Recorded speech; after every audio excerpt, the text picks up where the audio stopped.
Today is the 21st of March, and I am a little bit late. It is finals and everything at college. This week, I'm almost done with the six classes. I have one final left to do next week, but that's it. Every other final for all five of the other classes are all done, and my assignments are all turned in. As far as I know, I am done except for that one last final. So there's that. As far as other stuff goes, it is very much still not hitting me fully. Yesterday I told my roommate, "Hey, it's almost a month till my surgery." It's starting to hit me a little bit, but it's still not fully sunken in. I think because there's still unfinished business with like schoolwork and things like that. But I think once I get done with that stuff, it's going to be like, hey, everything's about surgery now. So I'm excited about that. I'm looking forward to that. I really want to just be thinking about surgery. I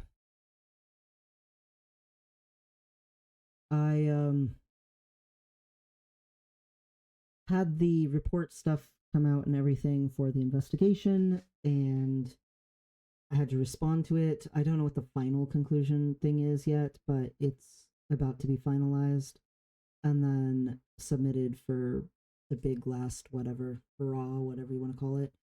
But I did get to see like all the transcripts, all the evidence, all the everything submitted by any and everyone. And I was very surprised by some things I was not expecting at all. The boss who I went to about the guy stalking to me and stuff, um, he didn't report that guy at all. He actually reported me because he decided that I was obsessed with my hero and making up stories. And he just decided that. He didn't try to talk to the teacher who had told me that this guy was like making girls in her class feel uncomfortable. He didn't try to do anything. So that's why he never tried to change my shift or move me out of a room with this guy or have us be monitored if we were together. Nothing, because he apparently reported me and not that guy. And he decided that I think partially because she was beginning to express resentment toward me, and she complained um, to him about some things about me that she never told me about at all. I had no idea. She literally never told me. But basically, he also, in the transcripts for this, went on about that he had seen me once with a stuffed animal and I had put it on my head, which I do that sometimes. And he was like, oh, he lacks maturity and he's obviously blah, blah, blah, blah, blah. And the investigators were like, well, did he ever have any complaints against him at work? And he was like, no, he had perfect reviews. He was actually highly requested as a tutor, blah, blah, blah. And I'm like, so what's your deal?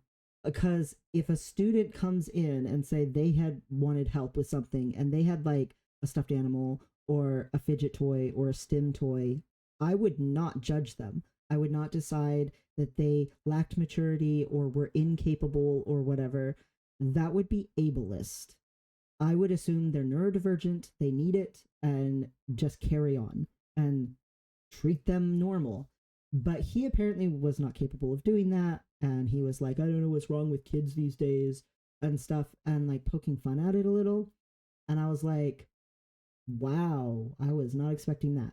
I was not expecting that at all. So he seems to have had some sort of bias against me, like disability wise, which I was not expecting at all. And he apparently is the one who tried to convince her in the first place when he made that report that it should be like sexual harassment. She didn't really believe that. And it turns out that when the Title IX reports and everything started happening, um, she still didn't really think that, and validly, because it was never like that. She was always like a mom to me. But the Title IX people then pushed her and tried to convince her that no, she should really file for sexual harassment. I've never sexually harassed anyone in my life, and I certainly was not her. But like, they were like, "Oh, but don't you think it could be romantic?" And she's like, "Could it be?" And they're just like, "Yeah, yeah, like think about it." Like they really pushed her. And the thing is she was really traumatized about like having been stalked before by men. I mean, even when I went to tell her who her stalker was, um like she was very explicit. I cannot know this. I cannot know who it is. I'll fall apart. I will be non-functional. Like this is not something I can know about. So when I reported the guy in the first place, it was like, very apparent that she had like trauma around having been stalked before. And they were like very pushy, and in the transcripts and stuff, like it was like leading the witness. It was very questionable. They also, just handled the whole thing really poorly at all. So when I made my response, I tried to be very clear that, I saw liability issues here and that's not okay. By the way, if anyone has no idea what I'm talking about, I made a big long thing explaining the like further details of the situation. Feel free to go watch it. But uh, essentially, I tried to stop someone from stalking my hero, and my hero ended up derailing the investigation and then turning it on me and saying that I was the stalker when he was. That derailment unfortunately has led to him continuing onward and threatening and harming someone else, and then continuing to threaten me. Like, I mean, just two times this week, I've had to run away from that guy. Um, but what can I do? Like, they one of the things that I brought up in my responses, they literally, I can see all the witnesses and the conversations now. They literally did not talk to a single person who could offer information about bad things that this guy was doing. They literally fully declined. My boss, when I tried to report it way back when, fully did not like talk to a single person, and the Title IX people also did not. Like literally didn't talk to a single person, even though I get told them people who were witnesses and stuff who could say, yeah, I've seen this guy do these bad things. Um, they didn't talk to any of them, like literally, even though it's stuff like masturbating in public and being like stalking and bullying and harassing and threatening people, threatening to find where they live. Like, they literally just will not talk to anyone about any of the bad stuff he's doing, because my boss guy way back in the day set this tone of I'm bad. Um, but I also said in my response, she always knew that I like viewed her as my hero and stuff. I never hid it. I was never sneaky. I was completely open about it. And she never told me that we didn't have that kind of relationship. She never corrected me. She never, for over 2 years, never once told me, oh no, actually, that's not how it is. So that's an issue, because I magically am expected to like read someone's mind when they actively were perpetuating the perception that they were mentoring me and they were being multiple roles in my life, and they were like never indicating any problem with it at all and actually actively encouraging me to act that way. So how am I the bad one? I am sad she felt uncomfortable, but she never indicated that in any way, shape, or form. And honestly, in her transcripts, it's almost all just like this resentment. It's not actually her talking about being stalked or feeling stalked, even. It's more like being butthurt about a lot of little tiny things and trying to villainize it. And I feel like it could have just been a conversation so easily. And at one point I went away. I wasn't part of her life at all. For months I wasn't part of her life, and she initiated us talking again, and I don't know why she did that. But one of the witnesses just seems super confused, and so I'm gonna try to talk with him and clear that up because he's actually a really good guy. And then another one of the witnesses who,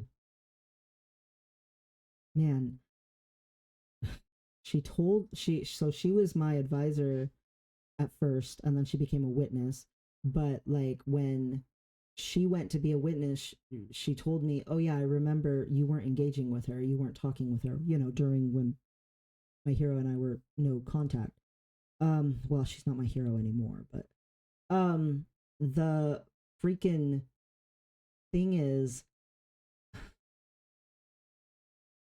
she basically was like glossed over it for like 2 seconds. She was like, "Oh yeah, he didn't interact," but also, and then she went into a lot of very personal, confidential, I thought, things that we had talked about, and then made a bunch of speculations about me, and it was really uncomfortable to read because I never told her it was okay to say any of that stuff, and I don't get why she did that, and so that was uncomfortable.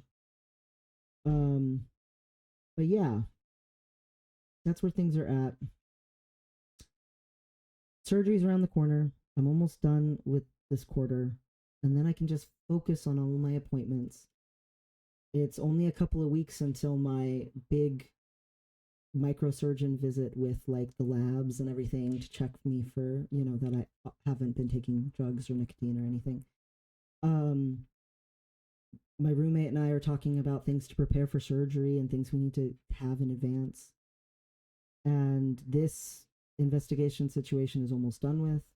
And, hopefully it'll fix itself because, like, she really did start being quite obsessed with me in very strange ways.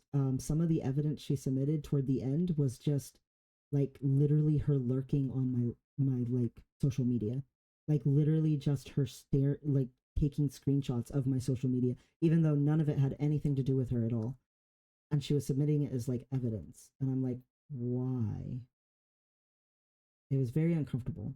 So I've disconnected from her on like everything so that I can feel like I'm allowed to post again and do things again. So there is that. But yeah, it's been a lot. Definitely been a lot. But I'm gonna go have some fun with some friends and call it good. Because sometimes you need to do that in life. But hopefully I'll do another update before the 18th, which will be right before surgery. Uh, but yeah,